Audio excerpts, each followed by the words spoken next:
नमः विष्णुपदाय कृष्णपृष्ठाय भूतले श्रीमते भक्तिवेदांत स्वामी इति नामिने।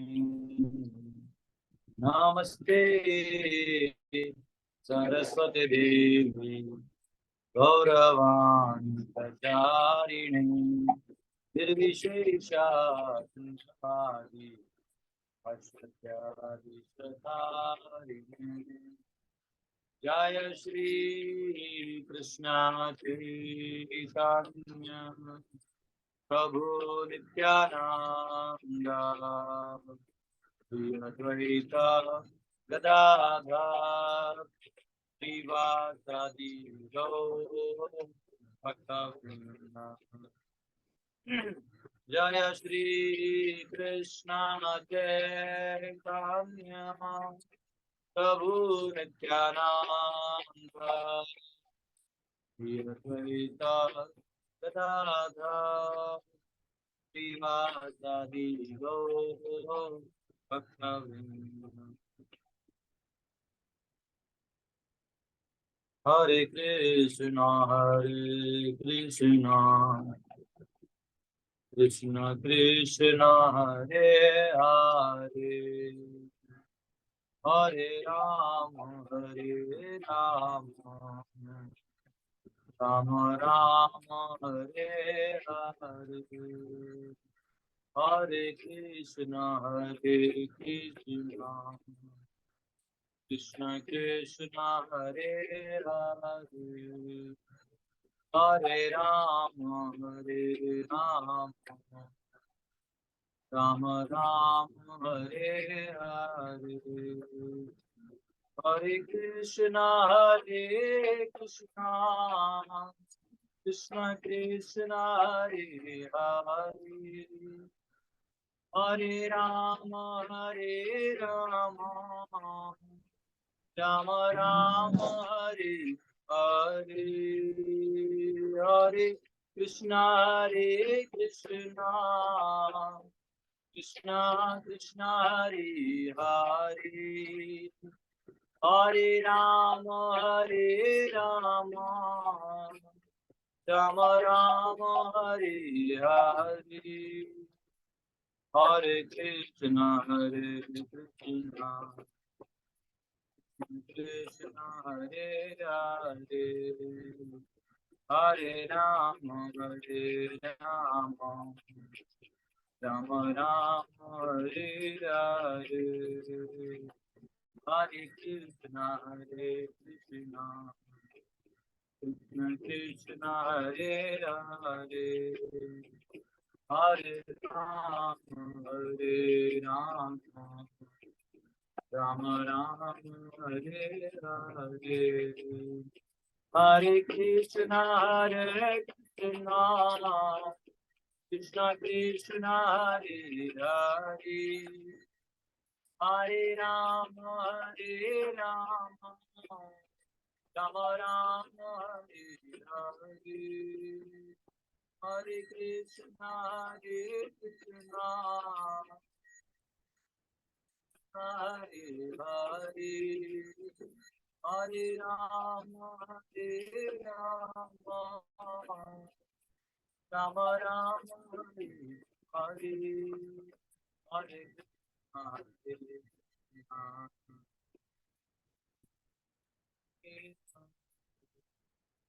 हरे राम राम राम हरे हरे हरे कृष्ण कृष्ण कृष्ण हरे हरे हरे राम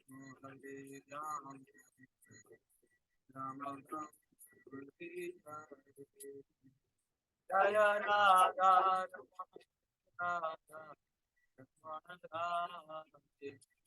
गौरनिताय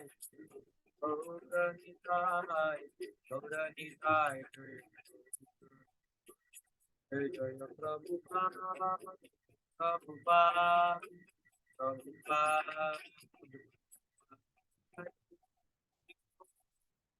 हरि बोल, हरि बोल।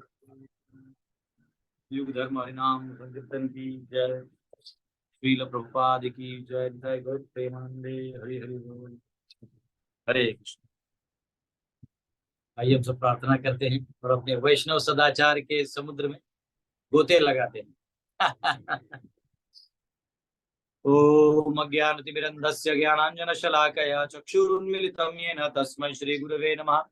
श्रीचैतन्यमनोभीष्टं स्थापितं येन भूतले स्वयं रूपः कदा मह्यं ददाति स्वपदान्तिकं। वन्देऽहं श्रीगुरो श्रीयुतापदकमलं श्रीगुरून् वैष्णवांश्च श्रीरूपं साग्रजातं सगण रघुनाथान्वितं तं सजीवं साद्वैतं सावधूतं परिजनसहितं कृष्ण चैतन्य देवं श्री राधा कृष्ण पादान सगण ललिता श्री विशाखान्वितांश नमो विष्णुपदाय कृष्ण प्रेष्ठाय भूतले श्रीमते भक्ति वेदांत स्वामी नामिने नमस्ते सरस्वती देवे गौरवाणी प्रचारिणे निर्विशेष शून्यवादी पाश्चात्य देश तारिणे नमो महावदन्याय कृष्ण प्रेम प्रदायते कृष्णाय कृष्ण चैतन्य नामने गौरत्विषे नमः। हे कृष्णा करुणा सिंधु दीन बंधु जगतपते गोपेश गोपिका कांत राधा कांत नमोस्तुते तप्त कांचन गौरांगी राधे वृंदावनेश्वरी वृषभानुसुते देवी प्रणमामि हरिप्रिये वाञ्छाकल्पतरुभ्यश्च कृपा सिन्धुभ्यैव च पतितानां पावनेभ्यो वैष्णवेभ्यो नमो नमः। जय श्री कृष्ण चैतन्य प्रभु नित्यानंद श्री अद्वैत गदाधर शिवासादि गौर भक्त वृंद हरे कृष्णा कृष्णा कृष्णा हरे हरे हरे राम राम राम हरे हरे। हरे कृष्ण। तो आप सबका ये आज चतुर्थ दिन है, डे 4। आज आए हैं सब भक्त लोग, पार्टिसिपेट कर रहे हैं। वाह क्या बात। 40 स्टूडेंट्स ने एनरोल किए हैं ना। 40 में से 35 आए हैं, तो 5 लोग रहे पाकिस्तान के हैदराबाद में है, उनका मन भारत के हैदराबाद में है पाकिस्तान के मैच में। हाँ, तो ऐसी मजाक कर रहे हैं। और कल मैं सुबह जा रहा हूँ, हैदराबाद ही जा रहा हूँ कल, भारत के हैदराबाद में। हरे कृष्ण। तो आप सबसे रिक्वेस्ट करूंगा, एक एक पॉइंट आप सब बताएं जो कल के प्रवचन से आपको समझ में आया है और आपको अच्छा लगा है। तो एक पॉइंट्स बताएं ताकि वो थोड़ा रिवीजन हो जाए, फिर हम सब अपने आज के सेशन में जाएंगे। हरे हाँ, कृष्णा प्रभु पाकिस्तान दंडवत प्रणाम। में भी आएंगे। हरे कृष्णा प्रभु दंडवत प्रणाम। यस यस, धन्यवाद।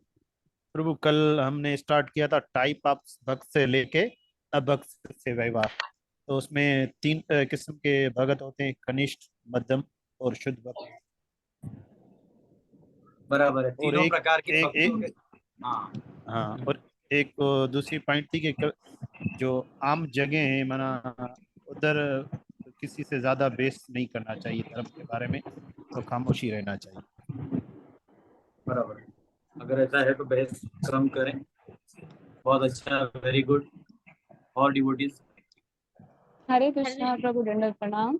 यस माता जी, प्रभु किशोरी आप माता बोले, दूसरी माता बोले। प्रभु आपने बताया था कि गुरु की आज्ञा को स्वयं का प्राण जीवन समझना चाहिए, और दूसरा कि गुरु की उपस्थिति में उनकी आज्ञा के बिना दूसरों को उपदेश ना दे, और गुरु के जीवित होते कि अन्य शिष्य भी ना बनाए या शिष्यों को स्वीकार ना हाँ, करे। Very good. अपने गुरु की हरे आज्ञा का कृष्णा पालन प्रभु जी दंडवत प्रणाम। strongly करना चाहिए। Very good. Yes Hare Krishna प्रभु जी दंडवत यस, दैट। प्रभु जी आपने आगे बताया था कि गुरु के साथ कभी भी आर्ग्यू नहीं करना चाहिए, उनके जो आदेश हैं उनको सबमिसली बस एक्सेप्ट करना चाहिए। और दूसरा ये पॉइंट था कि जैसे कृष्णा और उनके नाम और विग्रह में कोई अंतर नहीं है, इसी तरह से गुरु और उनके नाम और उनके फोटो विग्रह में कोई अंतर नहीं है, इसलिए हमें उनको बहुत ही सम्मान से, बहुत ही प्रॉपर जगह पे स्थापित करना चाहिए, राइट, वेरी गुड। बिठाना चाहिए। Very good, very good. Hare Krishna प्रभु जी। यस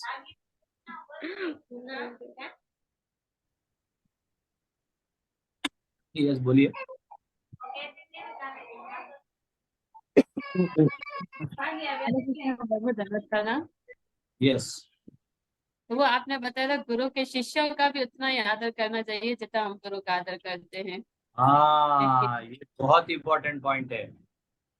बहुत important, very good, Hare Krishna.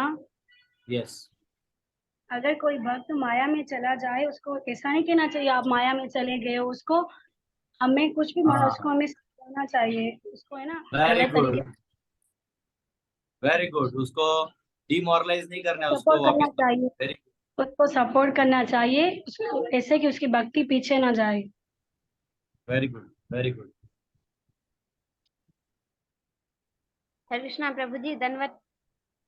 जी, आपने कल ये भी कहा था किसी भी वैष्णव का अपराध नहीं करना चाहिए, उसके सारे जीवन का धर्म नष्ट हो जाता है। पहले तो किसी वैष्णव का अपराध करें ना, अगर कर भी रहे हैं, भूलवश हो भी जाता है तो उससे माफी मांग ले। हाँ, अपना नम्र भाव रखते हुए माफी मांगना चाहिए। Very good, very good, yes, Hare Krishna, दंडवत प्रणाम प्रभु। यस प्रभु जी। ब्रह्मचारी को हर किसी को अपनी माता समझनी चाहिए और बगैर किसी काम के माताओं से ज्यादा अटेंशन नहीं करनी चाहिए, काम से काम रखना चाहिए। और दूसरी बात जो है, जब तक गुरु अपने जीवित हैं, दीक्षा गुरु, तो किसी को शिष्य नहीं बनाना चाहिए। Very good, very good. Hare Krishna, दंडवत हरे प्रणाम। कृष्णा, धन्यवाद प्रणाम। हरे बोलिए बोलिए, कृष्णा, एक बोलिए फिर बाद में दूसरे बोल दीजिए। हरे कृष्णा। प्रभु जी, कल आपने 4 प्रकार के वैष्णव अपराध बताए थे। एक आपने ये बताया था कि दूसरे कास्ट के वैष्णव की कभी निंदा नहीं करनी चाहिए, उनको रेस्पेक्ट देनी चाहिए। और दूसरा आपने बताया था कि अनजाने में अगर कोई गलती हो जाए किसी वैष्णव से या किसी इंसान से, तो उसे माफ करना चाहिए, टोकना नहीं चाहिए उनकी गलती को। और पास्ट मिस्टेक्स में टोकना नहीं चाहिए, गलती सुधारने पर ताना नहीं मारना चाहिए। Very good, very good. Hare Krishna प्रभु, धन्यवाद प्रणाम। मर्यादा में रहना चाहिए और बड़ों का आदर करना चाहिए, उनको प्रणाम करना चाहिए। मर्यादा में रहते हुए अपने आदर करना चाहिए। Very good, okay. ऐसे बहुत सारे हमने पॉइंट्स देखे, है ना। हमने उसको शुद्ध हिंदी में पढ़ भी लिया। आपने शुद्ध उर्दू में पढ़ लिया। अभी हम सब आएंगे भाग 5 और 6। आज जो है ना 2020 खेलेंगे हम लोग फटाफट। आज आपको पता चलेगा कि टीचर क्या होता है, कैसे सिलेबस खत्म करता है। नहीं किया तो आप लोग मुझे वापस पर पकड़ोगे। नारायणा, नारायणा।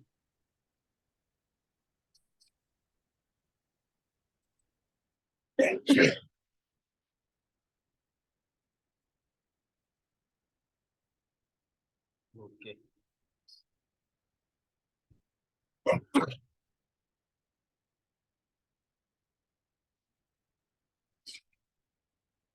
कई बार मुझे छींके आती तो एक साथ 25 आते, इस बार 5 पे रुक गए।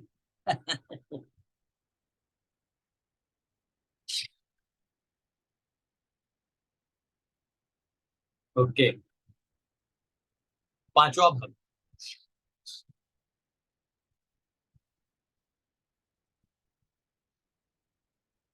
बचे ओके, पांचवा भाग है। पांचवें भाग में पहला पार्ट है साधना, कि हमको साधना कैसी करनी चाहिए। तो जैसे हमने पहले भी चर्चा किया, आपने भक्ति रसामृत सिंधु जो ग्रंथ है उसको आपने अध्ययन किया होगा। और भक्ति रसामृत सिंधु को आपने अगर पढ़ा है, आप में से कितने लोगों ने पढ़ा है, या तो भक्तों से पढ़ा है या कहीं सुना है? सभी ने पढ़ा है। तो भक्ति रसामृत सिंधु जो है, ये श्री रूप गोस्वामी ने हम सभी को भक्ति मार्ग का मार्गदर्शन करने के लिए किया हुआ है। रेणा 25 होके रह गई। ओके, तो उन्होंने भक्ति के 64 अंगों का वर्णन किया, जिनको करने से हम भक्ति में आगे बढ़ते हैं और भगवान के प्रति हमारा जो प्रेम है वो बढ़ते रहता है। उन 64 में से 5 महत्वपूर्ण अंग बताए गए हैं। 5 महत्वपूर्ण अंग हैं, वो हैं विग्रह सेवा, कि हमको विग्रहों की सेवा करनी चाहिए। मंदिर में मिले तो मंदिर में, या अपने घर में, नहीं अगर वो विग्रह है तो कम से कम जो भगवान का फोटो है वो विग्रह के समान है, तो उनकी सेवा करनी चाहिए। श्रीमद् भागवत का श्रवण, हमें नित्य रूप से भागवत का श्रवण करना चाहिए। आप अगर मेरे YouTube चैनल पे जाएंगे ना, दास गदोदर दास डालेंगे, तो उसमें प्लेलिस्ट में मेरे भागवतम के लेक्चर्स हैं। अभी कम से कम 270 लेक्चर्स हो गए। तो chapter 1, canto 1, chapter 1, verse number 1 से प्रथम स्कंद प्रथम अध्याय के श्लोक नंबर 1 से चालू किया है। अभी प्रथम स्कंद का 17वें अध्याय का 9वें श्लोक तक पहुंचे, 8वें श्लोक। तो आपको सुनने में अच्छा रहेगा, वो भी सुन सकते हैं। या बहुत सारे ऐसे भक्त हैं जो भागवत कथा करते हैं, तो श्रवण करना चाहिए भागवतम का।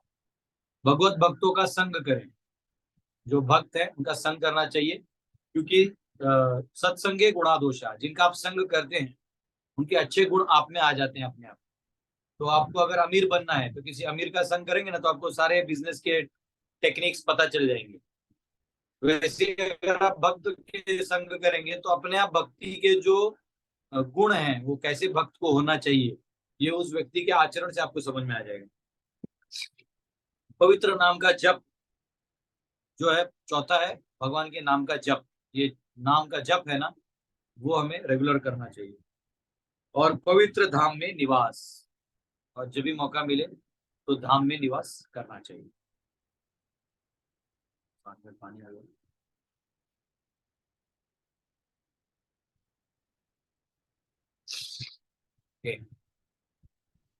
तो साधना में पहला है जप। तो देखिए जप जो है ना, ऐसा कहते हैं कि अभिन्नत्वात् नाम नामिनः, भगवान का नाम और भगवान अभिन्न है। तो हमें जो जनरली हम अगर नाम लेते हैं तो कई बार हमारे मन में विचार आता है कि ये तो हम बस मुंह से बोल रहे हैं, भगवान कहाँ होंगे। नहीं, उस नाम में ही भगवान है। वो नाम जब आप लेते हो, उस नाम में ही भगवान है, याद रखिए। आप अपने आप एक्सेस कर लेते हो। उसका स्टार्टिंग कैसे श्लोक का किसी को याद है? अभिन्नत्वात् नाम नामिनः।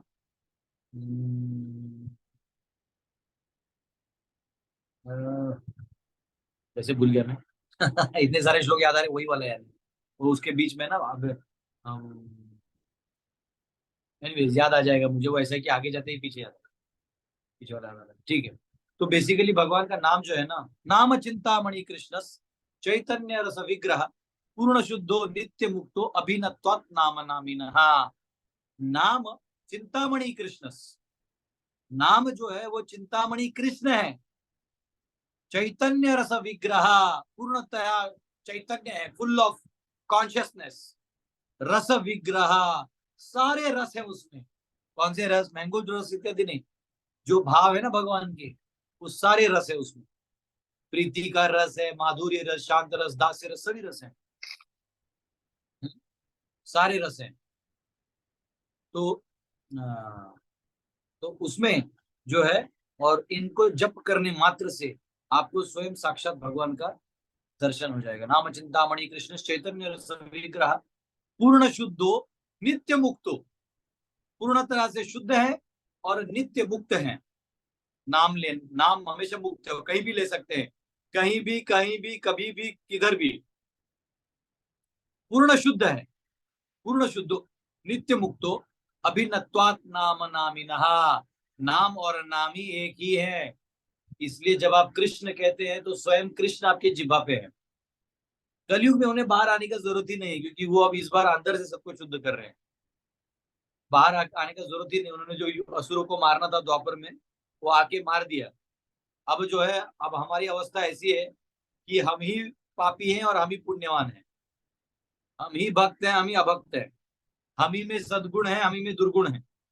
तो भगवान नाम के माध्यम से, कान में नाम जाता है, वो हृदय तक पहुंचता है और सारे अनर्थों को साफ कर देता है। हाँ, ये शायद भागवतम का ही श्लोक है, चेक करिए, नहीं तो पद्म पुराण का होगा शायद। आप गूगल में टाइप कर सकते हैं नाम। हाँ देखिए, यहाँ पे आ गया है रेफरेंस। हाँ, तो ये भगवान का नाम जो बड़ा शुद्ध है। तो यहाँ पे प्रभुपाद जी कहते हैं कि हमारा 99% जो आध्यात्मिक जीवन है, जो एडवांसमेंट है, वो इस नाम के ऊपर आधारित है। तो इसलिए हमको 99% ध्यान देना चाहिए, पूरा जप को फोकस करके ध्यान देना चाहिए। ठीक है, जप अत्यंत महत्वपूर्ण कार्य है, इसलिए इसको बाकी कार्यों के साथ जोड़ के नहीं करना चाहिए। जैसे मोबाइल देखते वक्त जप करना, है ना, या कभी कभी हम टीवी देख देख के जप करते हैं, चलो भाई 16 माला भी हो जाएगा और टीवी भी हो जाएगा। And there's a straight drive, cover drive, Hare Krishna, Krishna Krishna, Hare Hare, Ram Ram, and it's cotton ball, and this is how. हाँ, फिर उसमें हमारे टीम ने छक्का मार दिया तो नहीं मार रही ना, तो ये अलग जपा हो जाता है। या कभी कभी एक जपा को बोलते हैं राडार जपा। राडार यानी ऐसे ऐसे करके जप करते हैं, राडार की तरह, रेडार होते हैं ना, वो ऐसे सिग्नल कैच करते रहता है, वैसे रेडार ऐसा ऐसा रहेगा। कौन कौन सो रहा है देखने के लिए। हाँ, मही सबसे अच्छा भक्तु, बाकी सब बेकार है ऐसे। तो रडार जपा। तीसरा है, वो जप करता है दिखाने के लिए। हरे कृष्णा कृष्णा कृष्णा हरे हरे, हरे राम, वो प्रोमिनेंस। एक होता है स्लीपिंग जपा, ऐसा,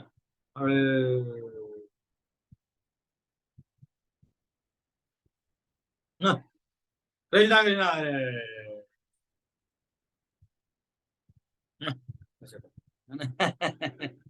ये हो गया स्लीपिंग जपा। और एक है शुद्धिकरण जपा।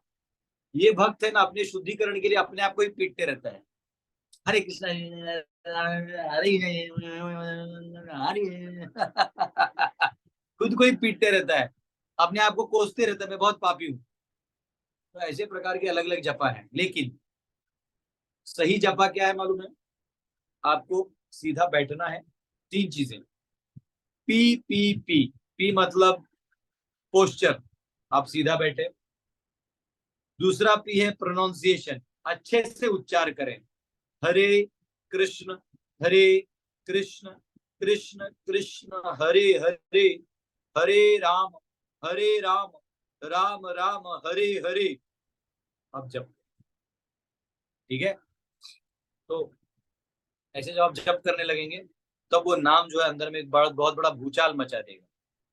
ठीक है, तो ये हो गया नाम जप। तो पी एक हो गया पोस्चर, एक होगा प्रोनाउंसिएशन, और तीसरा है प्रेयर।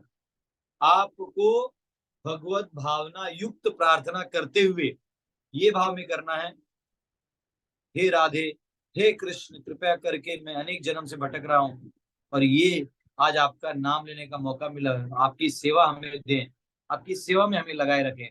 इसलिए मंत्र है हरे कृष्ण कृष्ण कृष्ण हरे हरे, हरे राम राम राम हरे हरे, हे राधे हे कृष्ण, कृपया करके अपनी सेवा में मुझे रखें, अपने चरणों में रखें। हरे कृष्ण कृष्ण कृष्ण हरे हरे, हरे राम राम राम हरे हरे। ये पावर है नाम जप का।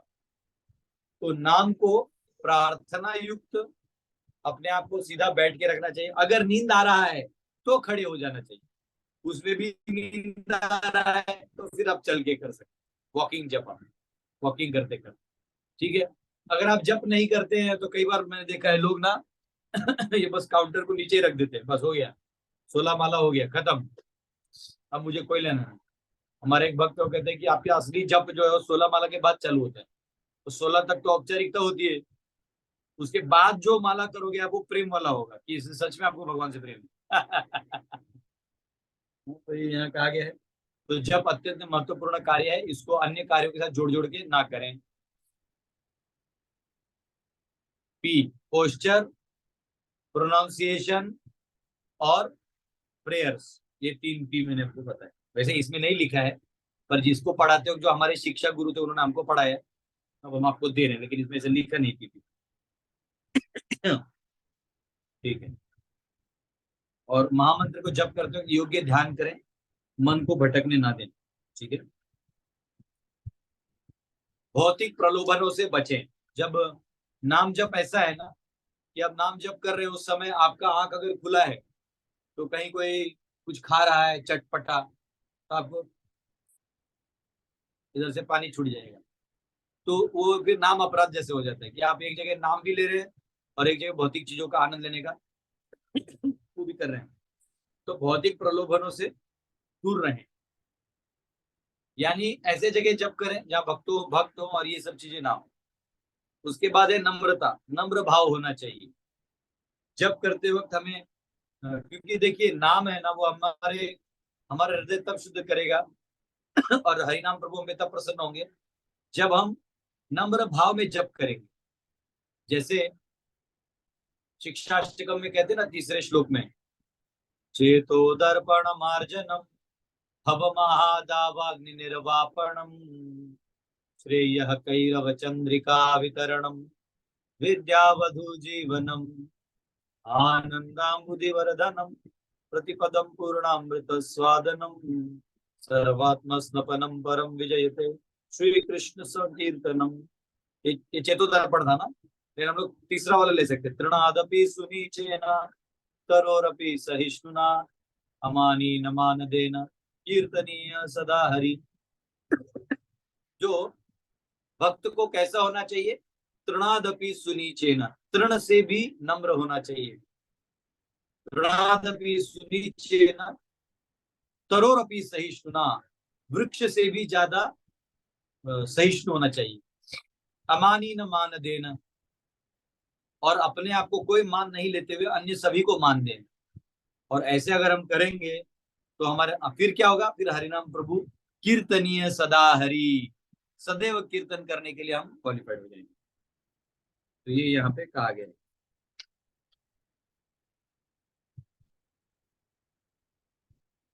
तो उसके बाद है तीव्र इच्छा। तो भगवान को प्राप्त करने के लिए हमें तीव्र इच्छा होनी चाहिए। तीव्र इच्छा जो है इसको लालसामय स्थिति कहते हैं। लौल्यम एकमात्र मूल्यम, भगवान को प्राप्त करना है तो लालची बनना पड़ेगा, और लालच किस चीज का करना पड़ेगा, तो उनको प्राप्त करने का लालच करना पड़ेगा। ध्यान पूर्वक श्रवण, जो श्रवण है भगवान का नाम का जप है वो ध्यान पूर्वक करना चाहिए। हाँ, अगर ध्यान पूर्वक नहीं करेंगे तो हृदय में प्रवेश नहीं करेंगे, हमारा शुद्धिकरण नहीं होगा। तो ध्यान पूर्वक नाम का श्रवण करें, उस ध्वनि पे ध्यान दें। हरे कृष्ण कृष्ण कृष्ण हरे हरे, हरे राम राम राम हरे हरे, ऐसा आपको ध्यान रखना। नाम में दृढ़ विश्वास, आपको नाम में दृढ़ विश्वास होना चाहिए। हाँ, ये नहीं कि काम करेगा नहीं करेगा इसको पता नहीं, हमको पूरा विश्वास होना चाहिए कि नाम ही भगवान है। एक बार, ये भारत की कहानी है, सच्ची का घटना है। एक बार एक माता जी थी, वो सब्जी बेचती थी।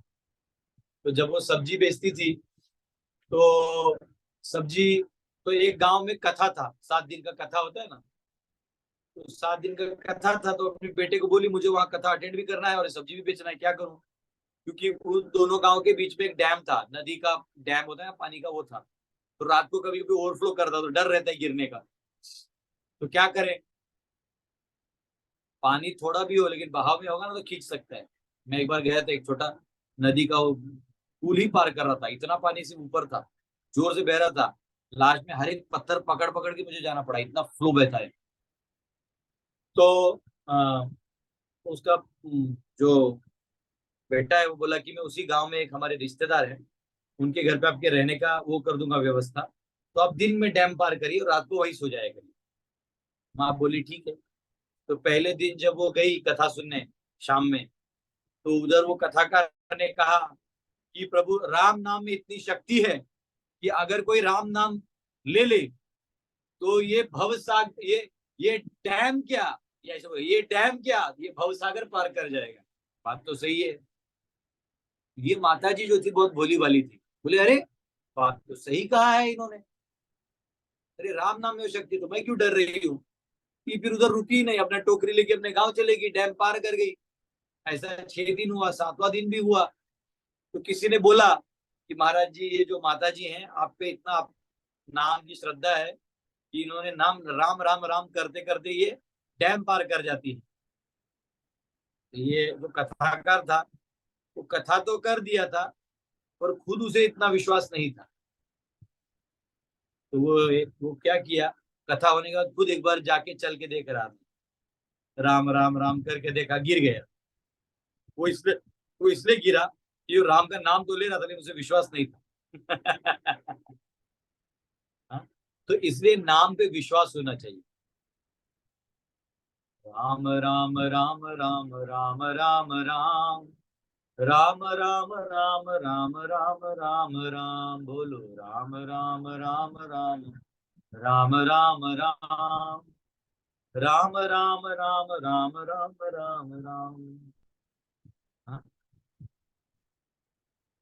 तो ऐसा है।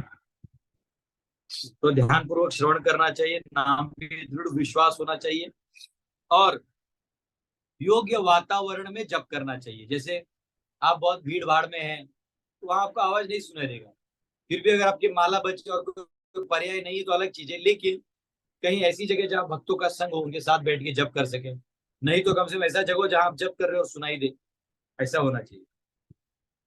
और शरीर की मुद्रा जो है वो हमने पहले भी बताई कि आप जो है अच्छे पद्मासन में बैठ के करें तो ज्यादा अच्छा है, और नहीं बहुत नींद आ रहा है तो खड़े होकर भी कर सकते। दक्षता, निपुणता है ना। कभी कभी समय के मोह में सॉरी चलते हुए जप करने के लिए व्यक्ति को अपने मन को सतर्क रखने में निपुण होना चाहिए, है ना। तो ये जैसे अभी दिखा रहे हैं कि लेटे वेटे कैसे भी करना, ये ऐसा नहीं होना चाहिए, सतर्क होना चाहिए। और जप का कोई शर्त नहीं है ना।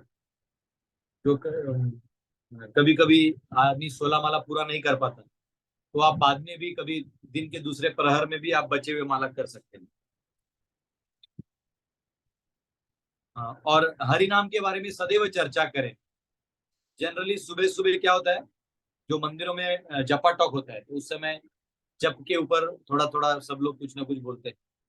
सदैव जप का चर्चा करना चाहिए, नाम की महिमा का अनुभूति एक दूसरे को बताना चाहिए।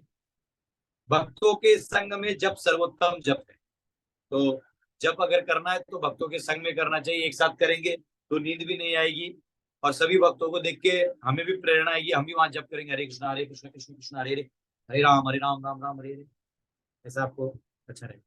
प्रातःकालीन जप हो, अगर ब्रह्म मुहूर्त में आप जप कर सकते हैं तो बहुत अच्छा है, बहुत ही अच्छा है। न कर सके तो दिन के कोई भी अच्छे समय में आप जप कर सकते हैं। उच्च स्वर में जप करें। जप जो है कई बार लोग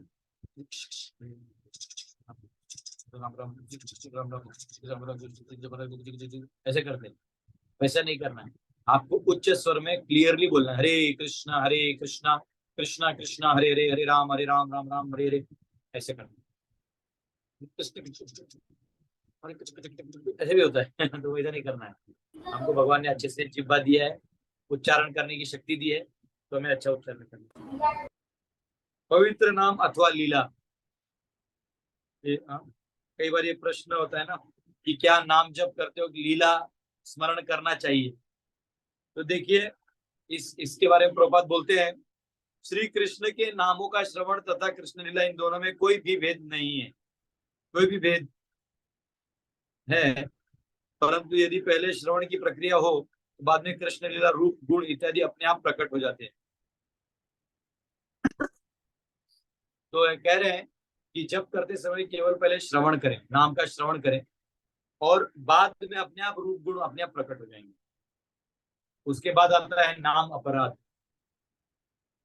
नाम अपराध, सभी को पवित्र नाम के प्रति अपराध टालना चाहिए और आप लोगों को यही बुक के पीछे 10 नाम अपराध दिए हुए, तो उसको पढ़ सकते हैं कि कैसे वैष्णव की निंदा नहीं करना है, शिव ब्रह्मा आदि देवों को भगवान के नाम के समान अथवा स्वतंत्र नहीं समझना है। तो ये जो 10 नाम अपराध है इसके ऊपर ध्यान देना चाहिए। दूसरा नियम, हमें नियम का पालन करना चाहिए। कठोर नियम होते हैं, 4 नियम है ना हमारा, जुआ नहीं खेलना, परस्त्री व्याभिचार नहीं करना, नशा नहीं करना और मांस मच्छी इत्यादि नहीं खाना, अंडा, है ना। खाते हुए हमको चाय कॉफी भी नहीं लेना चाहिए। अगर आपको कॉफी पीने की इच्छा है बहुत तो आप क्या कर सकते हैं, मैं आपको बता रहा हूँ। आप लोग जिस पे रोटी बनाते हैं ना, तवा तवा बोलते हैं ना, आप लोग क्या बोलते हैं जिस पे रोटी सेकते हैं, रोटी सेकते उसको क्या बोलते हैं? तवा ही बोलते हैं प्रभु जी। तवा। तो तवा जो है, अगर आपको कॉफी बनाना है ना, तो आज सब माता जी लोग अपने घर में प्रैक्टिस कर सकते हैं। प्रभु जी लोग तो एक्सपेरिमेंट करके घर का किचन जला सकते हैं। तो देखिए, दूध को गर्म कर लें जितना आपको दूध चाहिए, और तवे पे रख दे, गरम करे तवा, उसके ऊपर जो अक्खा धना होता है ना, अक्खा धना, धना, कोरिएंडर, धनिया, धनिया, धनिया बोलते हैं आप क्या है? जी जी हाँ, प्रभु। तो धनिया को इतना ले ले, अक्खा अक्खा गोल वाला, उसको उसके ऊपर डाल देता है, भूजे उनको। तो जब वो भूज के लाल और ब्राउन के बीच में पहुंच जाता है, थोड़ा आपको वो आने लगेगा, गमक, सेंट आने लगेगा, तो उस पे जितना शक्कर इसमें डालना है वो उसके ऊपर डाल दें, तो वो कैरामेल बन जाएगा वॉइस इमीडिएटली। कट उस तवा को क्या लेके सही? इमीडिएटली दूध में डाल देना है, तो वो बन जाएगा कॉफी। उसको छान के पी ले, हर्बल कॉफी। जिनको कॉफी और चाय का आदत नहीं छूट रहा है, वो इस प्रकार का कॉफी बना के पी सकते हैं। ठीक है, आप घर पे ट्राई करें और मुझे बताएं कैसा आपका लगा, कैसे बना आपका कॉफी। ठीक है, तो 4 नियमों का पालन करना है। किसी परस्त्री से संबंध नहीं बनाना है, पर पुरुष से स्त्रियों को संबंध नहीं बनाना है, और जुआ नहीं खेलना है, नशा नहीं करना है, और ऐसे मांस, मच्छी इत्यादि प्राणियों की हत्या करके नहीं खाना। ठीक है। अच्छा, भक्तों को निम्नलिखित बातें भी टालनी चाहिए। क्या टालना है? तो व्यवसायिक सिनेमा नहीं देखना है। क्यों नहीं देखना है? वो देखने के बाद हमारे हमारे को भी इच्छा हो जाएगा वैसे कोई गलत काम करने का। हाँ? तो जो बाहर के लोगों का लिखा हुआ मन गढ़ंत किताबें होती है, जो अपनी ऐसी मनोरंजन के लिए लिखी होती है, तो उससे हमें नहीं पढ़ना चाहिए, कोई काम का नहीं है। राजनीति, दूसरे पुरुष और स्त्री का संबंध के बारे में चर्चा, ये सबसे भक्तों को थोड़ा दूर रहना चाहिए। ठीक है। तीसरा, सत्संग। सभी को नियमित रूप से भक्तों का संग करना आवश्यक है। तो सत्संग का मतलब है सत्य यानी शाश्वत, संग है जो शाश्वत का ज्ञान दे रहे हैं आपको, उनका संग करना चाहिए। तो सत्संग में रहना चाहिए, क्योंकि सत्संग में रहने का फायदा ये है कि रेगुलरली आपको वो जो भक्त है ना, वो आपके संपर्क में रहेंगे, वो आपको हमेशा याद दिलाएंगे कि प्रभु आप कहीं गलत हो रहे हो, कुछ गलती हो रहा है, या आपका एकादशी है। कल आप लोगों को क्लास दिया, फिर रेलवे स्टेशन पे 3 बजे हमारे कुछ स्टूडेंट आने वाले थे, उनको लाने के लिए कोई था नहीं, तो मैं ही चला गया। तो मैं रात भर जागा ही था, तो रात भर जागा तो पेट में मेरे जल रहा था, चला कुछ खाना चाहिए। तो मैं एक भक्त को बोला कि देखो कुछ खाने के लिए है। उतने में साइड में एक भक्त बोल दिया, प्रभु जी 2 बजे के बाद एकादशी चालू हो गया। बोले अरे हाँ। तो भक्तों का संग रहेगा ना, तो एकादशी, कार्तिक महीना, चातुर्मास, ये सब हमको पता चलने लगेगा, और हमें भक्तों का संग मिलेगा। और कई वरिष्ठ भक्त आते हैं जो अच्छे भक्त हैं, उनका संग मिलेगा। तो इसलिए भक्तों का संग करना चाहिए। कई बार कुछ भक्त ऐसे बोलते हैं कि नहीं, मैं केवल शुद्ध भक्त का ही संग करूंगा, बाकी लोगों का नहीं करूंगा। तो ये गलत है। ये आज जो कच्चा भक्त है वही कल शुद्ध भक्त बनने वाला है। ठीक है, तो इससे हमें शुद्ध भक्त का वो नहीं करना चाहिए। असत्संग त्याग, चौथा पॉइंट, आपको असत्संग त्याग करना। चैतन्य महाप्रभु बोलते हैं असत्संग त्याग यही वैष्णव आचार। जो वो वैष्णव है जो असत्संग ना करे। क्योंकि असत्य यानी क्या है? जो शाश्वत छोड़ के भौतिक चीजों के पीछे लिपट गए हैं, भाग रहे हैं, उसको प्राप्त करने की इच्छा कर रहे हैं, तो उसको बोलते हैं असत्संग। यानी असत ऐसे लोग संग करेंगे तो आपकी भोग इच्छा वापिस पैदा हो जाएगी, और वो भक्ति के लिए हानिकारक है। और असत्संग में एक होता है नास्तिक, जो एकदम ही नास्तिक है, उसका तो बिल्कुल संग नहीं करना चाहिए। आस्तिकों में भी ध्यान देना चाहिए कि जो भगवान को अव्यक्त कर रहे हैं, या शास्त्रों को नहीं समझ रहे हैं, अपने मन से ही भगवान को मान रहे हैं, तो ऐसे लोगों का संग करके कोई फायदा नहीं है, वो प्रामाणिक गति नहीं देगा। पुस्तकों का अध्ययन, तो पहले तो श्रील प्रभुपाद जी के सारे ग्रंथ पढ़ें, उसके बाद हमारे आचार्यों की टीका पढ़ सकते हैं, एक बार वो पढ़ ले, अच्छे समझ लें, है ना। गंभीरता पूर्वक पढ़ें, शास्त्रों को मजाक में नहीं पढ़ना चाहिए, एक एक लाइन गंभीरता पूर्वक समझना चाहिए, ये याद दिया हुआ है। ठीक है। छठा, सेवा। गुरु के इच्छित कार्य में सहभागी होने के लिए प्रत्येक भक्त को स्वयं को किसी विशेष सेवा में संलग्न कर लेना चाहिए। जैसे आप अगर किसी सेंटर में जाते हैं तो आपकी पहचान आपकी सेवा से है, और सेवा में भी आप कुछ मांग के लेते हैं तो ठीक है, नए नए तो दे दिया जाएगा, पुराने होने के बाद आपको मांगने का अधिकार नहीं होगा, आपको दे दिया जाएगा कि यही करो। तो वहां पे हमें सहृदय, भले हमें कष्ट हो, लेकिन वो जो आदेश आए उसका पालन करके वही सेवा करना चाहिए। ठीक है। अर्च विग्रह सेवा।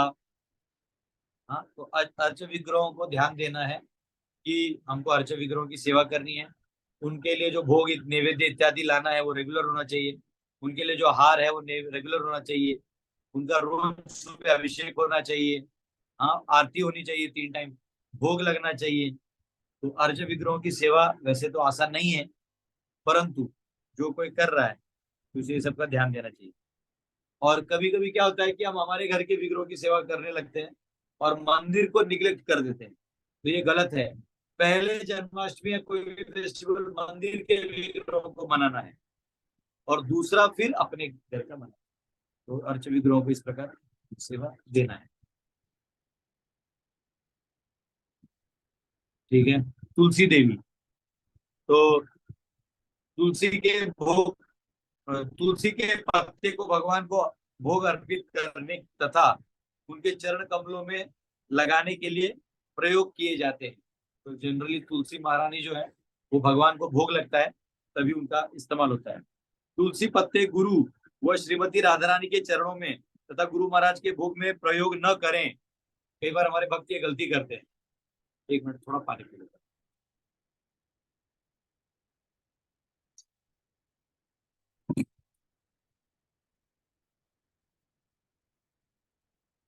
ओके, उसमें क्लास में तो यहाँ कहते हैं कि जो तुलसी महारानी है, तो तुलसी महारानी को केवल भगवान विष्णु के चरणों में डालना है, गुरु को और राधा रानी के चरणों में नहीं डालना है, ये ध्यान रखना।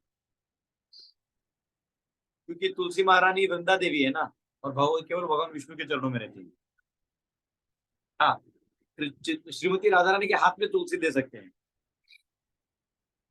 भगवान श्री कृष्ण को तुलसी अत्यंत प्रिय है, अतः वे उनके बिना भोग स्वीकार नहीं करते। यदि संभव हो तो प्रतिदिन तुलसी महारानी की पूजा भी करें। अगर घर में संभव है तो आप तुलसी महारानी की पूजा कर सकते हैं। तुलसी कृष्ण प्रेयसी नमो नमः।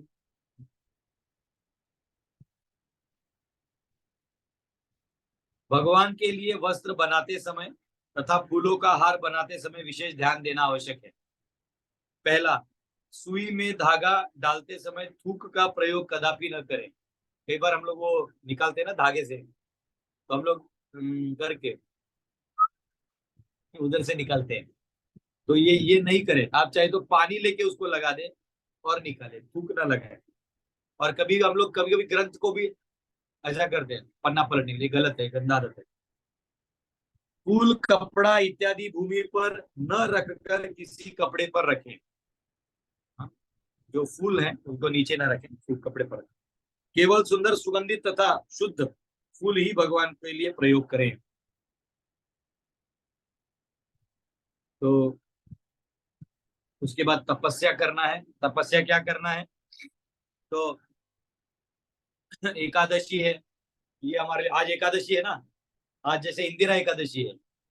हाँ, तिथि के हिसाब से मेरा आज बर्थडे वैसे मेरा बर्थडे गांधी जयंती को रहता है 2 अक्टूबर को, पर मैं उसका कोई फैन नहीं, पर इंदिरा एकादशी तिथि के हिसाब से। तो यहाँ पे एकादशी पालन करना चाहिए, हमें तपस्या करना चाहिए।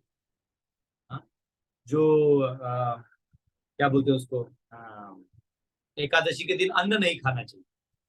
कोई भी अन्न, चावल, दाल, गेहूं, रोटी, मकई, ये सब नहीं खाना चाहिए। हमें खाना चाहिए जो फल हैं, हाँ, गाजर इत्यादि, ये सब खाना चाहिए।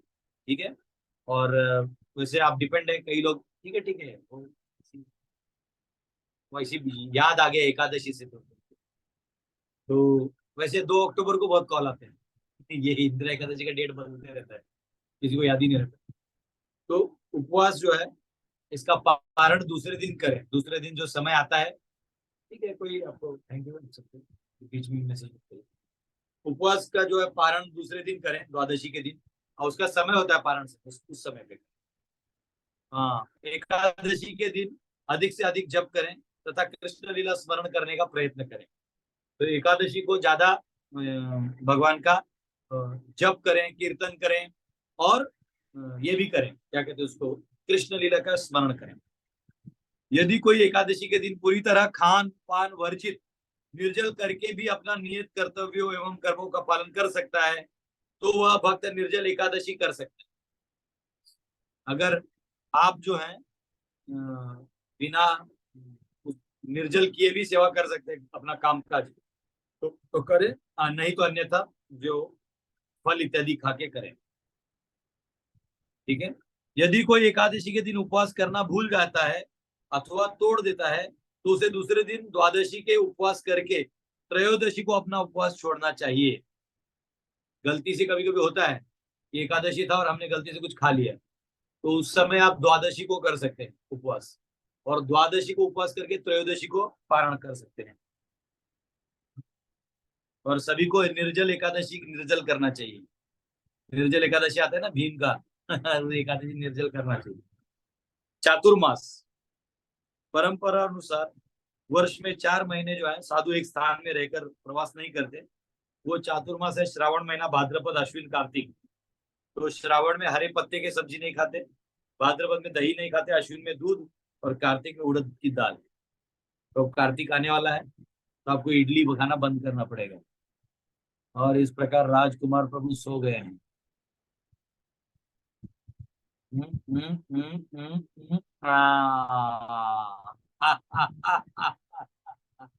आप सोए नहीं प्रभु, आप योग निद्रा में गए, आप भगवान विष्णु को स्मरण कर रहे थे। अनुकूल तथा प्रतिकूल नियम, कि क्या है, भक्ति के कुछ नियम है, वो करने से आपको और भक्ति बढ़ेगी, और कुछ ऐसे हैं जिनको करने से आपकी भक्ति घटेगी। तो ये यहाँ पे कहा गया है। तो जो प्रतिकूल है यानी जो डेंजरस है वो ये है, अत्याहार प्रयास प्रजल्पो नियमाग्रह जनसंघश्च लौल्यम च षड्भिर्भक्ति षड्भिर्भक्ति विनश्यति, ये विनाश करता है। उत्साहात निश्चयात धैर्यात तत्तत् कर्म प्रवर्तनात् संग त्यागात् सतो वृत्ते षड्भिर्भक्ति प्रसिद्ध्यति। वो 6 आगे बढ़ाते हैं। तो कौन से 6 डेंजरस है? अत्याहार, जरूरत से ज्यादा खाना या जरूरत से ज्यादा संचय करना। कई बार हमें जरूरत नहीं होती बहुत सारी चीजों की, लेकिन हम उनको संचय कर लेते हैं, अत्याहार बोलते हैं। दूसरा अति प्रयास, बहुत ज्यादा प्रयास करते रहना, बहुत मेहनत करना, वो डेंजरस है। तीसरा प्रजल्प, यानी फालतू का बकबक, राजनीति में ये हुआ, यहाँ वो हो गया, वहां युद्ध चल रहा है, यहाँ ये चल रहा है, ये सब प्रजल्प है, कोई काम का नहीं। नियम आग्रह और नियम अग्रह। तो नियम आग्रह यानी कि नियम तोड़ देना, और नियम आग्रह यानी इतना नियम पालन करना कि मतलब भक्ति छूट जाए और नियम के पीछे भाग जाए, तो ये भी गलत है। ठीक है। जन संग, यानी ऐसे जो सामान्य व्यक्ति है जो भक्त नहीं, उनका संग करना, ये डेंजरस है। लौल्यम, और भौतिक रूप से लालची होना, ये डेंजरस है। अब उत्साहात निश्चयात धैर्यात, अगर उत्साह है तो आपकी भक्ति बढ़ेगी। निश्चयात, निश्चय किया है कि मैं भक्ति करके रहूंगा, चाहे जो हो जाए, लोग मुझे कुछ भी बोले, मैं भक्ति करके रहूंगा, निश्चय, तो ये आपकी भक्ति को बढ़ाता है। धैर्य, आपको धीरज होना चाहिए। कुछ लोग बोलते हैं प्रभु जी मैं 2 साल से माला कर रहा हूं लेकिन अभी मुझे कृष्ण नहीं दिखाई दिए, तो ये कोई खाने का चीज नहीं है। प्रभुपाद जी उसके तात्पर्य में लिखते भी उपदेशामृत में, वो बोलते हैं कि कोई स्त्री शादी कर ले, पति पत्नी, तो पत्नी बोले अरे हमारा शादी हो गया, हमें कल ही बच्चा चाहिए, तो ऐसे नहीं होगा, उसमें भी समय लगेगा 9 महीना, है ना। तो उसी प्रकार आज आप जब कर रहे तो ऐसा नहीं कि लगले आपका सब कुछ हो जाएगा, इट विल टेक टाइम। तत्त कर्म प्रवर्तन, अपने नियमों के अनुसार आचरण करें, कार्य करें। संग त्याग, सत्संग का त्याग करें। और सत्ववृत्ति, सत्व का पूर्ववर्ती आचार्यों का अनुकरण करें। जो पहले जो आचार्य हैं इन्होंने जैसे जैसे नियम पालन किए वैसे आप करें। ब्राह्मण, ब्राह्मण जीवन का अर्थ है स्वच्छ जीवन। तो ब्रह्म कर्म क्या है? क्षमा दमा तप शौचम ज्ञानम आस्तिक्यम, वो ब्रह्म कर्म स्वभावजम। ये जो ब्रह्म है, ब्राह्मण है, ब्रह्म जानाति थी ब्रह्म, उसको 3 बार दिन में गायत्री करना चाहिए और 3 बार दिन में स्नान करना चाहिए, अनलेस अनटिल वो बीमार है। और जिन्होंने ब्राह्मण दीक्षा लिया है उन्होंने गायत्री करना चाहिए। अगर गलती से भूल गए तो अगला गायत्री करना चाहिए, डबल, है ना। तो ये बहुत जरूरी है। और समय का महत्व, तो प्रत्येक क्षण अनमोल है, तो हमें हमारे जीवन में समय को महत्व देना चाहिए और ये साधना का पार्ट है। और अधिक संभव हो सका भगवान की भक्तिमय सेवा में संलग्न करना चाहिए अपने समय को। हाँ, हमें जो समय रूपी महान वरदान मिला है उसे व्यर्थ नहीं गंवाना चाहिए। हाँ, महान भक्तों का एक गुण कहते हैं शास्त्रों में, अव्यर्थ कालत्वम। जो भक्त होते हैं ना, वो समय व्यर्थ नहीं गंवाते। ठीक है, अब हम सब छठा भाग लेंगे। छठा भाग बहुत आसान है, इसको ये एक्चुअली आपके इतने काम का है नहीं, क्योंकि ये जनरली जहाँ बहुत बड़ा यात्रा ऑर्गेनाइज होता है वहां इतने सारे नियम कानून होते हैं। फिर भी हम पढ़ लेते हैं, कुछ पढ़ लेते हैं, इसमें से समझाता हूँ आपको। यात्रा में जाए तो हमारा आचार कैसा होना चाहिए। तो आप यात्रा में जाएं तो जो लीडर है उसका नियम पालन करें, अपने मनमानी ना करें। अगर यात्रा में बोला है कि इस कुंड में स्नान कर लो तो कर लो, नहीं बोला है तो जबरदस्ती उड़ी जंप मत मारो। ठीक है। दूसरा, यात्रा के समय हमें जो बाकी धामवासी हैं इनसे बहुत ही आदर पूर्वक रहना चाहिए। इनके प्रति कोई भी जजमेंट पास नहीं करना है कि अरे ये तो धामवासी हैं, ऐसे कैसे हैं ना। उन्होंने पिछले जन्म में अच्छे से भक्ति किया, उनको भगवान ने धाम में रखा है, तुम्हारी औकात नहीं है कि हम उनको जज कर लें। तो हमें चुप बैठना चाहिए, अपना भक्ति करना चाहिए, अपना भजन करना चाहिए। दूसरा, यात्रा में बाकी जो यात्री आए हैं उसमें कई लोग नए होते हैं, कई पुराने होते हैं। तो जो पुराने हैं इनको तो नियम कानून मालूम होता है, लेकिन जो नए होते हैं इनको नहीं मालूम होता। तो इनको डांटना नहीं चाहिए। अगर इन्होंने कोई नियम तोड़ दिया तो डांटना नहीं चाहिए, इनको समझाना चाहिए। ठीक है। और जो प्रसाद आपके गुरु यात्रा में ले वही प्रसाद आपको लेना चाहिए, अलग नहीं लेना चाहिए, अन्यथा अपराध रहेगा।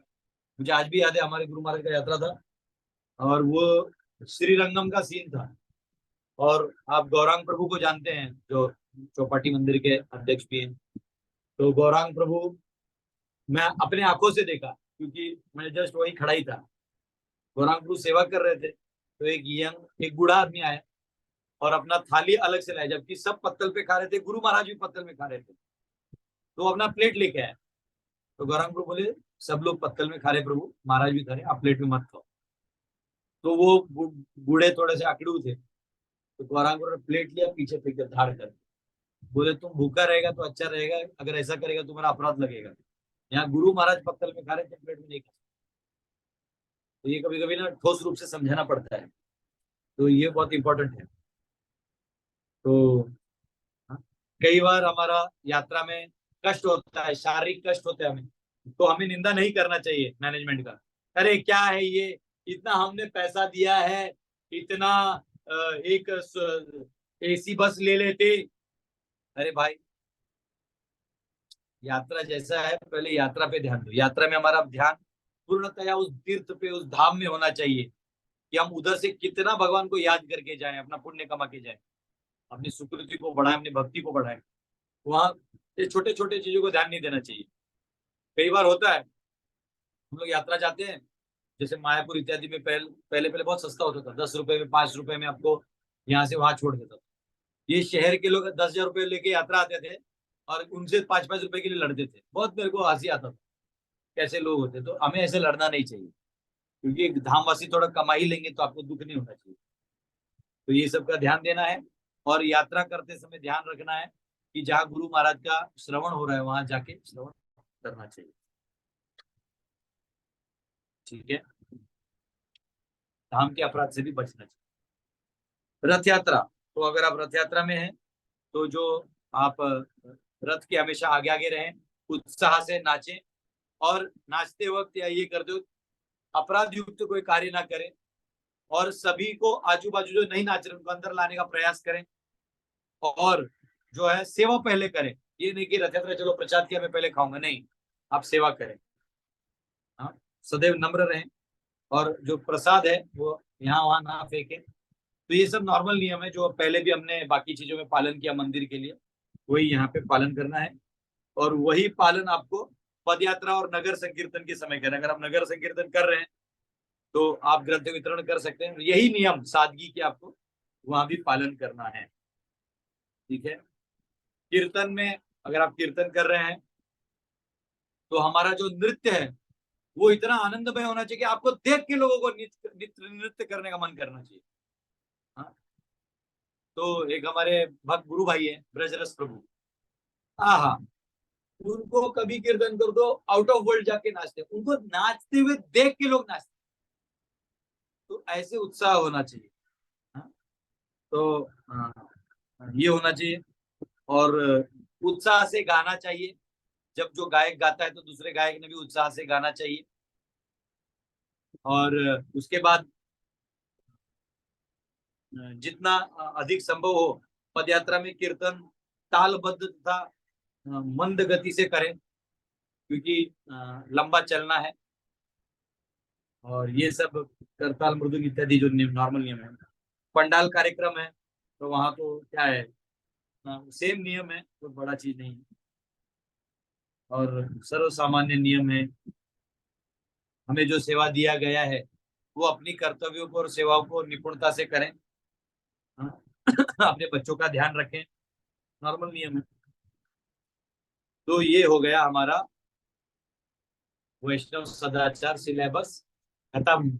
हरि बोल, बोलिए दास गदाधर प्रभु की जय। गौर हरि जय। पांचवा और छठा दे कैसे खत्म किया, टणैं टणैं टणैं।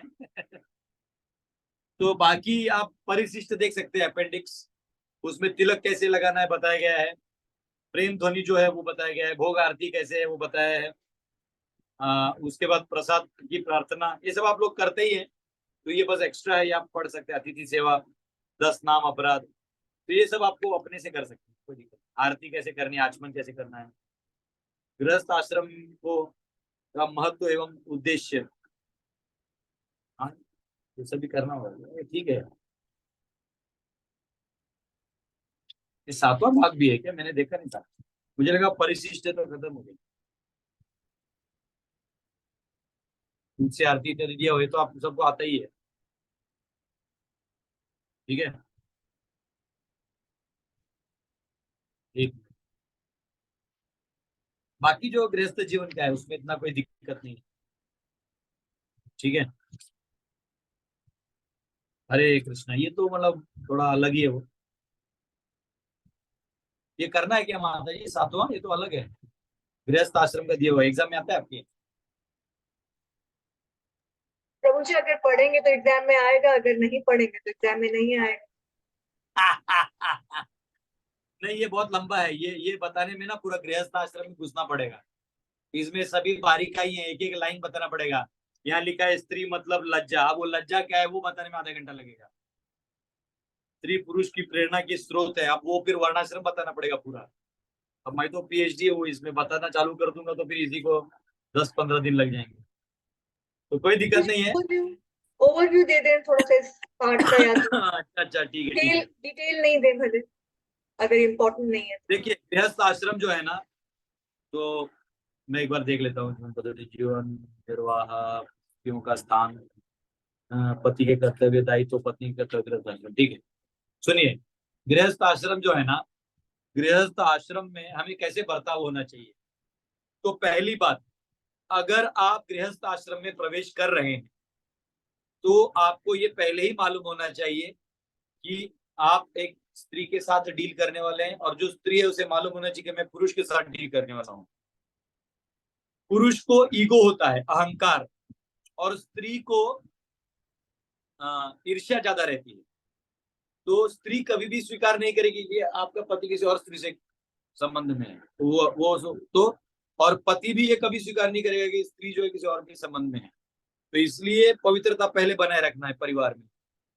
दूसरा है, गृहस्थ होते ही अपने जो कर्तव्य है, यानी अपने माता पिता के प्रति जो दायित्व है वो करने में बिल्कुल नहीं कतराना है। अगर आपने वो दायित्व नहीं किया ये सोच के कि मैं बड़ा भक्त हूं, तो आपको अगला जन्म मिलेगा उस दायित्व को पूरा करने के लिए। वो चैप्टर अगर आपने यूज नहीं किया, आप जो जो कर्तव्य छोड़ेंगे उनको पूरा करने के लिए वापिस एक जन्म लेना पड़ेगा। इसलिए अपने कोई भी दायित्व को ना छोड़ें। आपकी माँ बूढ़ी है तो ये नहीं कि घर के बाहर निकाल दिया, आपके पिताजी बूढ़े तो घर, ना ना ना ना। आपका बेटा बदमाश है तो भी आपको झेलना पड़ेगा, लास्ट में बेटा आपका है। वो बदमाश का खून डीएनए आप ही से गया होगा। तो हमें हमारे दायित्वों से नहीं भागना है। तो पुरुष को चाहिए कि वो पत्नी को संभाले, उसके सारे समस्याओं को अपनी समस्या समझ के उसको मदद करे। कई बार उसकी बातें समझ में ना आए तो किसी और माताजी से पूछ लो, बता दे कि वो क्या चाहती है, क्योंकि माताजी लोग बताती नहीं डायरेक्टली, वो इनडायरेक्टली बताती है। और पति लोगों को डायरेक्ट समझने का आदत होता है, उनको समझ में नहीं आता है कि तब से बोले जा रही को चाहिए क्या।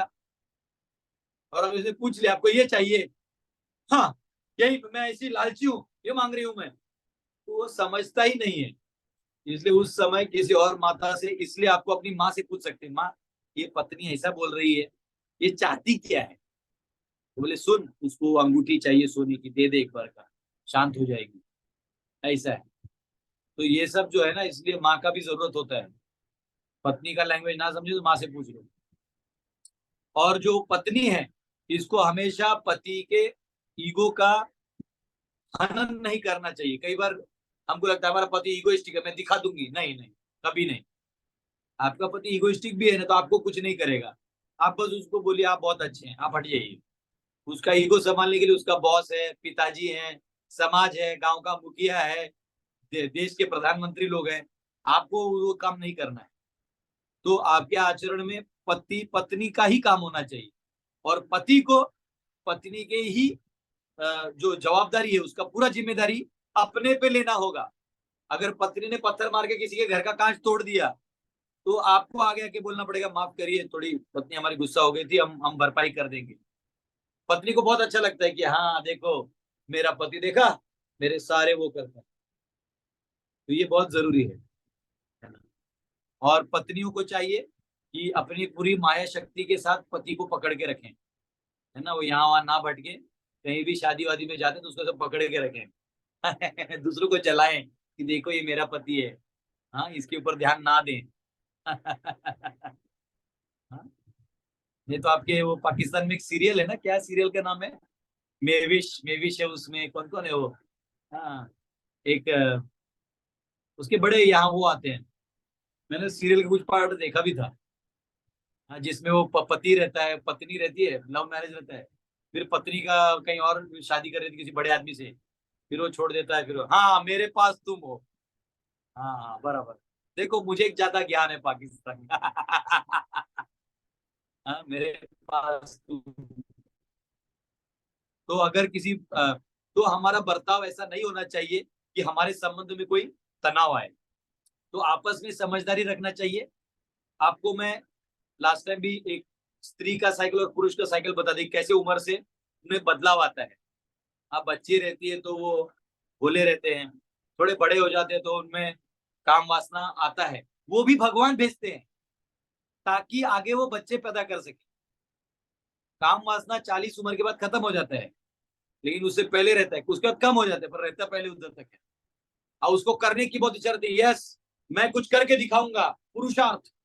तो तभी पत्नी ने उसको असिस्ट करना चाहिए कि यस आप कुछ दुनिया में करके दिखाइए। अब उसके अहम को हेल्प करना चाहिए। बाद में धीरे धीरे उसका अहम डाउन हो जाता है और माताजी लोग ज्ञानी हो जाती है, उनको भी फिलॉसफी समझ में आ जाता है, धीरे धीरे दोनों भी भगवत मार्ग में चल सकते। तो एक दूसरे को सहायता करें, एक दूसरे को तोड़े नहीं। फिर उसके बाद आपके घर में कोई अतिथि आता है तो उन अतिथि को अच्छे से स्वागत करें।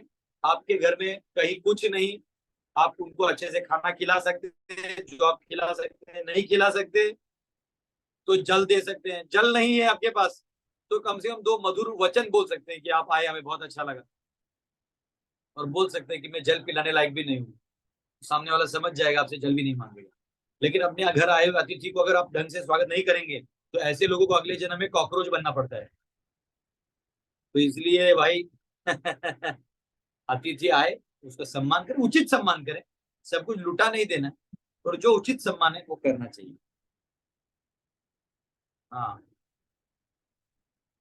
हाँ, तो उसके बाद आपको आप अगर गृहस्थ हैं और आपको कोई भी ब्राह्मण को बुलाते हैं, खिलाते हैं, तो ब्राह्मणों को घर पे बुला के खिलाना चाहिए, साधुओं को बुला के खिलाना चाहिए, भक्तों को बुला के खिलाना चाहिए, और उनको खिलाने के बाद उनको दक्षिणा भी दे सकते हैं, यथा शक्ति, जैसे आपकी शक्ति से दक्षिणा देना चाहिए, वस्त्र दान करना चाहिए, उनसे आशीर्वाद देना चाहिए कि हम गृहस्थ जीवन में हम अपना उद्धार कर पाए, आशीर्वाद दीजिए, तो आशीर्वाद लेना चाहिए। क्योंकि देखिए गृहस्थ जीवन जो है ना, इसको प्रहलाद महाराज बोलते हैं गृहम अंधकूपम। गृहस्थ जीवन ये वो ऐसा कुआं है जो अंधेरा है, अंदर में दिख नहीं रहा है, हम उसके अंदर पानी है इसलिए कूदते हैं, और पता चलता है इसमें पानी है ही नहीं, हड्डियां टूट गई रे भैया, नीचे लग गया मम्मी, लेकिन मम्मी बोलती बेटा वेलकम। आपको मालूम है ना, शादी में इतने लोग जोर जोर से वो क्यों बजाते हैं, इसको मालूम है? वो जो नगाड़े बजाते हैं ना, टांग टाका टाका टाका ढांका टाका टांग, वो सब लाइक यहाँ पे भारत में भी बजाते हैं, उधर भी बजाते हैं, या वेस्ट में भी बहुत सारे ट्रम्पेट वम्पेट बजाते हैं, बहुत जोर जोर से बजाते हैं, और उस आदमी को घोड़े पे बिठाते, सजाते हैं, हार वार पहना के, काजल वाजल लगा के एकदम रखते हैं, और जोर जोर से नगाड़ा बजाते हैं। बताओ क्यों? जो बताएगा उसको 101 रुपए देंगे, बताइए।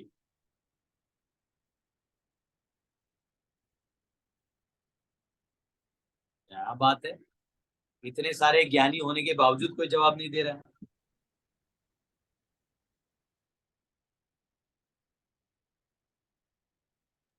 मैं बताता हूं, जब बकरे को काटने ले जाते हैं ना, बलि देने जाते हैं, तो जोर से नगाड़ा बजाते हैं ताकि उसको दर्द ना हो तो हाँ, हाँ, तो वो जो है वो सब जानते हैं कि ये बकरा हलाल होगा, और इसलिए सब नाचते हैं, आजा भाई तू भी आजा, आजा आजा हम तो कुएं में कूद के हड्डियां टूट चुके हैं, तू भी आजा। हाँ, दिलीप कुमार जी सोच रहे हैं क्या प्रभु जी भी सब बोल दे देते हैं, अब क्या करें, सब सच बोल दिया है तो बोल ही दिया है। प्रभु जी हम तो डूबे ही सनम, मगर आपको भी ले डूबे तुमको ले डूबेंगे तो गृहस्थ जीवन जो है ये अंधकूप है, यहाँ से निकलना भी मुश्किल होता है, इसलिए आपके घर कोई ब्राह्मण आए, कोई साधु आए, उसको दिल से नमस्कार करना चाहिए, औपचारिकता भी नहीं, उनके चरणों को ऐसा पकड़े कि यही हमारे उद्धार का मार्ग है। ठीक है, कई बार हमसे भी कोई जूनियर होता है, लेकिन अगर वो किसी बड़े आश्रम में है तो उसको सम्मान देना चाहिए, ये नहीं सोचना चाहिए है इसको तो मैंने भक्त बनाया, ना ना ना, आपको सम्मान देना चाहिए, ये बहुत इंपॉर्टेंट है। तो और आपको मंदिर में सेवा करना चाहिए, और प्रायः मैनेजमेंट जो है मंदिरों का गृहस्थों को करना चाहिए, और ब्रह्मचारी और साधुओं को प्रचार के लिए छोड़ देना चाहिए। पर जनरली ऐसा होता नहीं, गृहस्थों का उस टाइम होता नहीं, कमाना है, ये है, वो है, ये सब दिक्कतें हैं, तो ये सब का आप ध्यान रख सकते हैं। और क्या है इसमें, ऐसा तो बहुत कुछ है। फिर आपके जो संस्कार हैं, 16 संस्कार करें बच्चों को, है ना, उपनयन संस्कार, ये जात कर्म संस्कार, नामकरण संस्कार, अन्नप्राशन संस्कार, मुंडन, विद्यारंभ, ये सब दिया हुआ है, तो ये सब है, ये सब आप पढ़ सकते हैं। ठीक है, हरे कृष्ण। इस प्रकार आपका वैष्णव एटिकेट खत्म हो गया, अब आप वैष्णव बन गए हैं, हरि बोल। तो आज की क्लास से कोई सवाल है तो पूछ सकते हैं।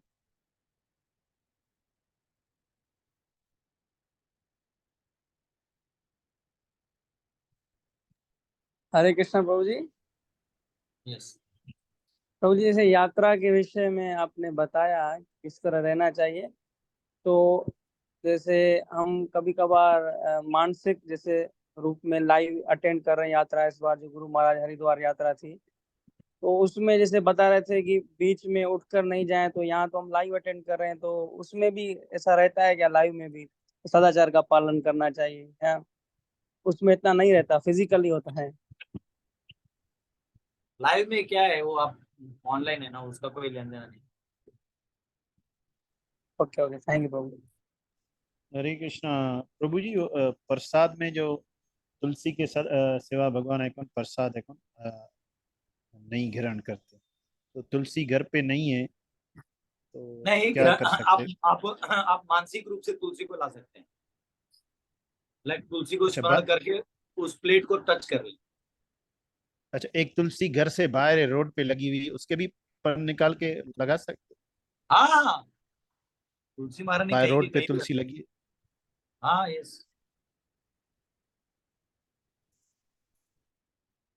धन्यवाद प्रभु जी।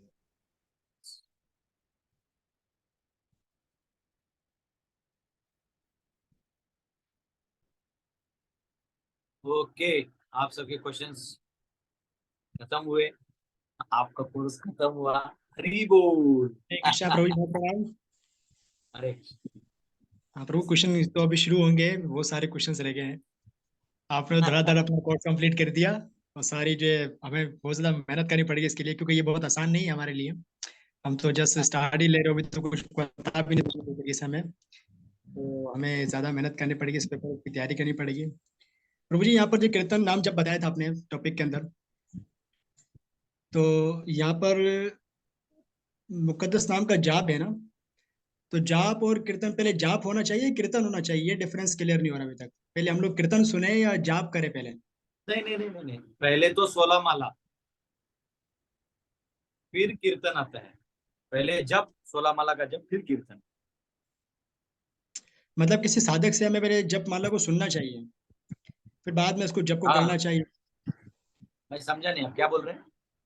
पहले किसी साधक से, किसी भक्त जन से, जो हमारे शिक्षा गुरु होंगे, जो हमें सिखा रहे होंगे, उनसे पहले उनकी जप माला को सुनना चाहिए हमें, जप को ध्यान से सुन करके फिर उसको जप उनके करना जप चाहिए। को क्यों सुनना चाहिए? आपको अपना जप सुनना। अच्छा।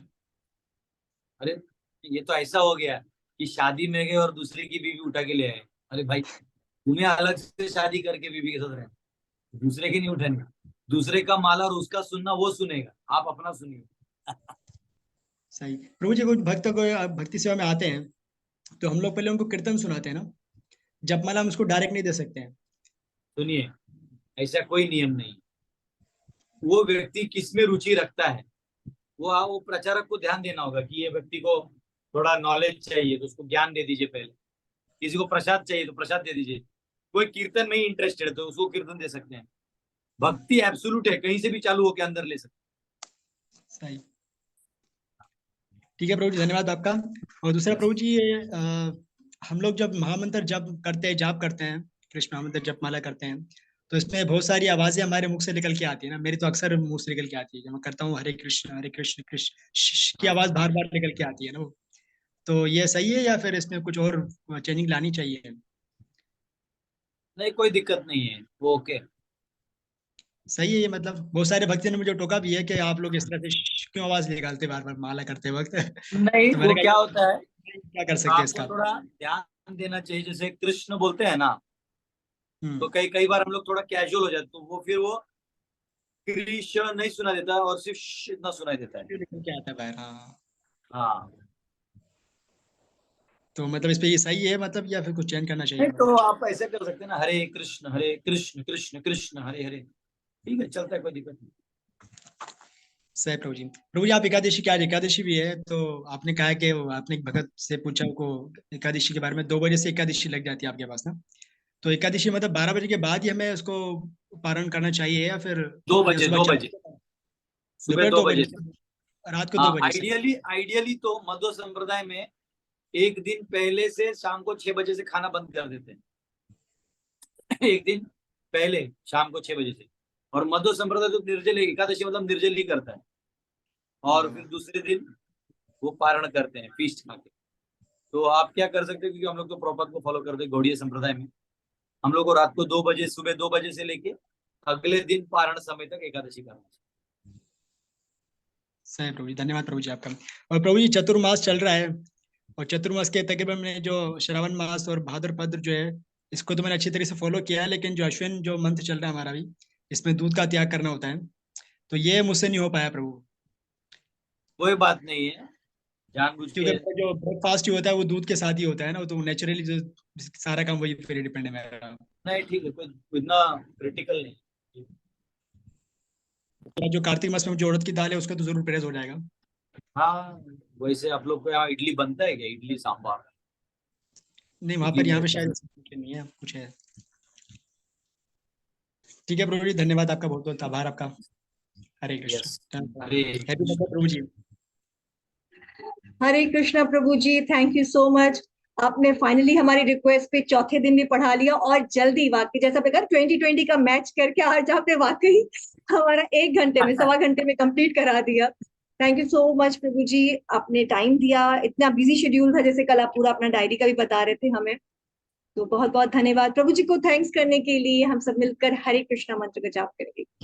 हरे हरे कृष्णा हरे कृष्णा कृष्णा हरे हरे हरे हरे राम हरे राम हरे प्रभु जी, एक और बात, जैसे आपने कहा कि इंद्र एकादशी पे आपका जन्म हुआ था, इसका मतलब है कि आज आपका बर्थडे भी है, तो हैप्पी।